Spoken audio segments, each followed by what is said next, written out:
காக்கும் கரை விநாயகருக்கு சரணம், பூண்டி மகானுக்கு அரோகரா. சுந்தரகாண்டத்திலே நாம் இப்பொழுது 3வது அத்தியாயத்தை பார்க்க போகிறோம்.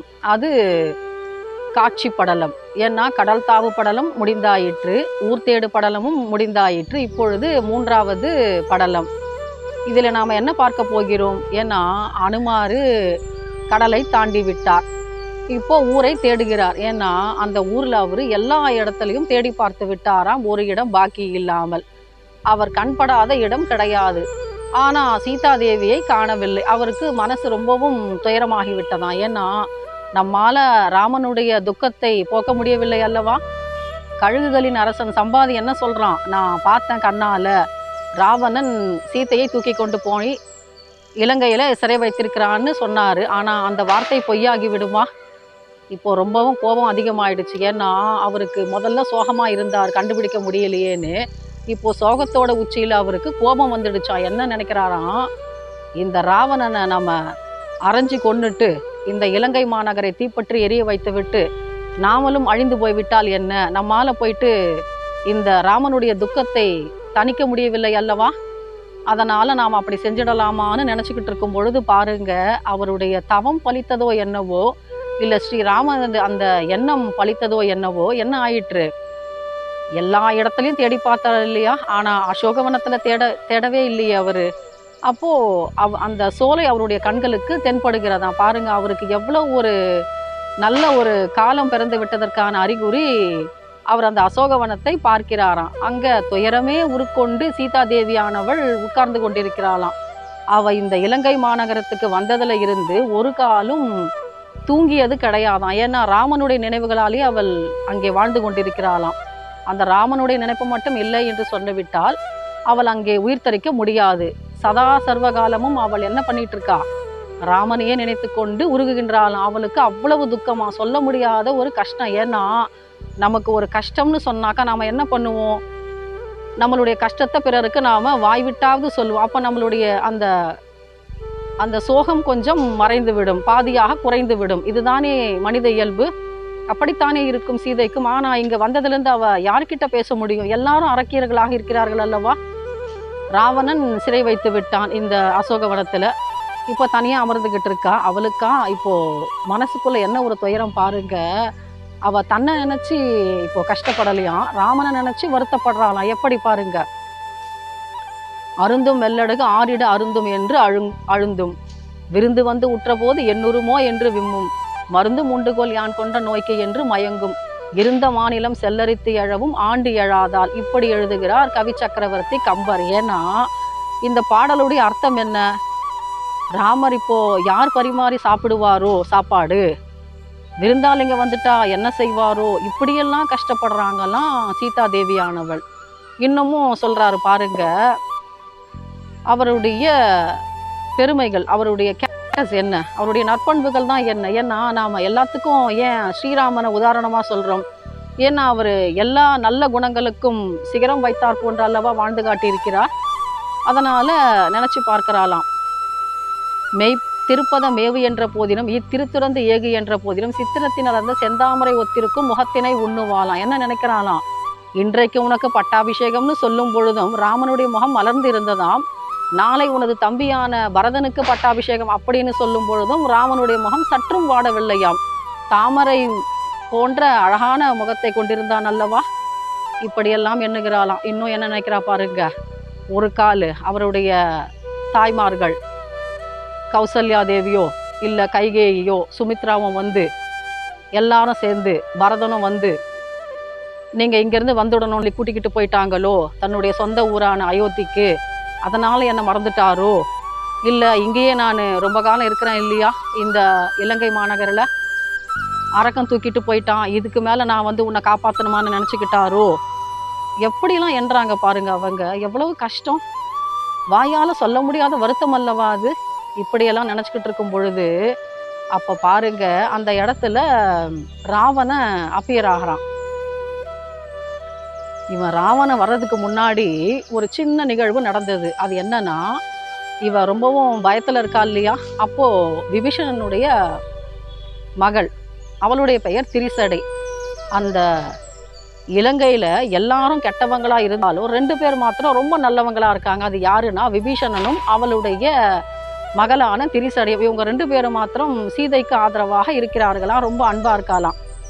அப்போது திரிசடை சொல்கிறாளாம், அம்மா நீங்கள் ஒன்றுத்துக்கும் வருத்தப்படாதீங்க, நீங்கள் இங்கே வந்ததுலேருந்து கண்ணை மூடுறதும் கிடையாது, எப்பவும் அழுதுகிட்டே இருக்கீங்க, தூங்குறதே கிடையாது, சாப்பிட்றதும் கிடையாது, அதனால் உங்களுக்கு கனவு வர்றதும் கிடையாது. ஆனால் எனக்கு ஒரு கனவு வந்தது. அது என்ன கனவுன்னா, இந்த ராவணன் இருக்கான் இல்லையா, அவன் தலையெல்லாம் எண்ணெய் எல்லாம் தேய்ச்சிக்கிட்டு சிகப்பு நிற ஆடை உடுத்திக்கிட்டு தெற்கு பக்கமாக போவது போல ஒரு கனவு கண்டேன். மறுபடியும் இன்னொரு கனவு வந்தது. என்னன்னா, மண்டோதரி என்ன பண்ணுறாளாம், தலைவிரி கோலமாக அழுதுகிட்டே போகிறாளாம்.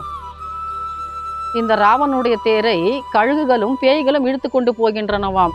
அப்புறமா 2 சிங்கங்கள் வருதான் தேரில், அவங்க உங்களை கூட்டிக்கிட்டு போகிறாங்க, கூட புலிக்கூட்டமும் வருது அப்படின்னு சொல்கிறாங்க. என்ன ஒரு நல்ல கனவு பாருங்கள், என்ன சொல்ல வராங்க, ராவணனுக்கு அழிவு நிச்சயம், ஆனால் நீ காப்பாற்றப்படுவாய் அப்படின்றத ரொம்ப சூட்சமமாக உணர்த்துகிறாள் திரிசடை. இதை கேட்ட உடனே அவளுக்கு கொஞ்சம் ஆறுதலாக இருந்ததாம் சீதாதேவிக்கு. ஏன்னா நாம் எல்லாரும் ராமா சீதான்னு சொல்கிறோம், ஆனால் அவங்களுக்கே கஷ்டம் வரும்போது யார் உதவி பண்ணுறாங்க, இப்படிப்பட்ட நல்ல அருளாளர்கள் அல்லவா. இப்போ இதையெல்லாம் சொல்லிக்கிட்டு இருக்கும் பொழுது ரொம்ப கோபாவேசத்தோட அந்த பக்கமாக ராவணன் வரானா. அவனுக்கு தாங்க முடியாத ஒரு கோபம். ஏன்னா அவன் சீத்தையை அடையணும்னு இங்கே கூட்டிக்கிட்டு வந்தான், ஆனால் அவன் என்ன பண்ணுறான், ஏறெடுத்தும் பார்க்க மாட்டேன் என்கிறாள் அல்லவா. அதனால் ரொம்ப கோபமாக அந்த அசோகவனத்துக்கிட்ட வரானான். அப்போது அவன் பின்னாடி எல்லாரும் வராங்களாம். யாருன்னா தேவலோகத்தை சேர்ந்த பெண்கள், ரம்பை, மேனகை, திலோத்தமை, ஊர்வசி, இவங்கெல்லாம் பின்னாடியே வராங்களாம். எவ்வளவு ஒரு தவம் செய்திருக்க வேண்டும் பாருங்கள் அவன். அப்படி வரும்பொழுது சீதாதேவிக்கு பயம் வந்து விட்டதான். ஏன்னா அரக்க வரான் இல்லையா பக்கத்தில், அதனால். அப்போது அவன் சொல்கிறானா, நானும் பொறுத்து பொறுத்து பார்க்குறேன், நீ என்னுடைய ஆசைக்கு இணங்குவன், ஆனால் நீ என்னை ஏறெடுத்தும் பார்க்க மாட்டேன் என்கிறாயே, இந்த 3 லோகத்துக்கும் அதிபதி நான், என்னை கண்டா எல்லாருமே பயந்துருவாங்க, என்னுடைய வீரம் என்னன்னு உனக்கு புரியாதா, ஏன் என்னை ஏற்க மறுக்கிற அப்படின்னு கேட்குறானா. இதை கேட்ட உடனே அவளுக்கு அவ்வளவு கஷ்டமாக போயிடுச்சான் சீதாதேவிக்கு. அப்போ பாருங்க, அவள் தன்னுடைய சோகத்தை மறந்து கோபம் வந்துடுச்சான். என்ன சொல்கிறா பாருங்க, ஒரு புல்லை எடுத்து எதிர்க்க வச்சுட்டு நீ புல்லுக்கு சமானம் அப்படின்றத உணர்த்துறாளாம் தன்னுடைய செய்கையால். சொல்கிறாளாம் பாருங்க, எப்படிப்பட்ட வீர உரை பாருங்க சீதாதேவிக்கு. நீ வஞ்சனையால் தானே என்னை கவர்ந்து வந்த, என் ராம முன்னாடி உன்னால் நிற்க முடியுமா, என் பரதனை வெளியே அனுப்பிச்சிட்டு தானே நீங்கள் வந்த, என்னை யாசகம் கேட்டு லக்ஷ்மணன் பார்த்துருந்தா ஒரு நொடியில் உன்னை அழிச்சிட்டு இருப்பான், அவன் இல்லாதப்ப நீ என்கிட்ட யாசகம் கேட்குற மாதிரி என்னை தூக்கிட்டு போன, உனக்கு சக்தியும் கிடையாது, பலமும் கிடையாது, உன்னை போல ஒரு கோழையை நான் பார்த்தது கிடையாது அப்படின்னு ரொம்ப கோபத்தோடு பேசுகிறாளாம். அவள் பேசுறது உண்மைதானே, ஏன்னா ராமன் இருக்கும்போது எதிர்த்திருந்தால் பரவாயில்லை. இதையெல்லாம் சொல்லும் பொழுது ராவணன் சொல்கிறான் பாருங்க, அவனுக்கும் கோபம் வந்துடுச்சான். ஒரே நொடியில் உன்னை நான் வாயில் போட்டு விழுங்கிடுவேன், ஆனால் எதுக்காக தெரியுமா உன்னை உயிரோடு வச்சுக்கிட்டு இருக்கேன், நீ சொல்கிற இல்லையா இந்த ராம பெரியவன் லக்ஷ்மண பெரியவன் சொல்கிற இல்லையா, அவங்களெல்லாம் நான் ஏன் தெரியுமா உயிரோடு விட்டு வச்சுருக்கேன், ஏன்னா அவங்கள அழிச்சிட்டா நீயும் செத்து போயிடுவ இல்லையா, நீயும் இறந்துடுவ, அந்த ஒரே ஒரு நினைப்புக்காக அவங்கள நான் சாகடிக்காமல் விட்டு வச்சுருக்கேன் அப்படின்லாம் சொல்கிறானாம். இவளுக்கு பாருங்க ரொம்ப அழகாக பேசுகிறா. ஏன்னா 14,000 கரதூஷணர்கள், பெரிய அரக்கர் சேனை, அதையே ஒரு நொடியில் அழித்தவராம் ஸ்ரீ ராமச்சந்திரமூர்த்தி. அதையெல்லாம் சொல்கிறாளாம். ஒரு நிகழ்வை சொல்கிறா பாருங்க, ரொம்ப ஆப்டாக இருக்கும். அது என்னன்னா, கார்த்த வீரியார்ஜுனன் இந்த பேரை கேட்டால் நீ நடுங்குவே இல்லையா லங்கேஸ்வரா, ஏன்னா அவனுக்கு 1000 கரங்களாம். ராவணன் நினச்சிக்கிட்டு இருந்தானா தன்னை யாரும் எதிர்க்க முடியாது, தன்னுடைய பலத்துக்கு முன்னாடி நிற்க முடியாது அப்படின்னு. ஆனால் அந்த 1000 கரம் கொண்ட கார்த்த வீரியார்ஜுனன் என்ன பண்ணுறானா, இவனை ஒரு நொடியில் பிடிச்சு சிறை வைத்து விடுகிறானா.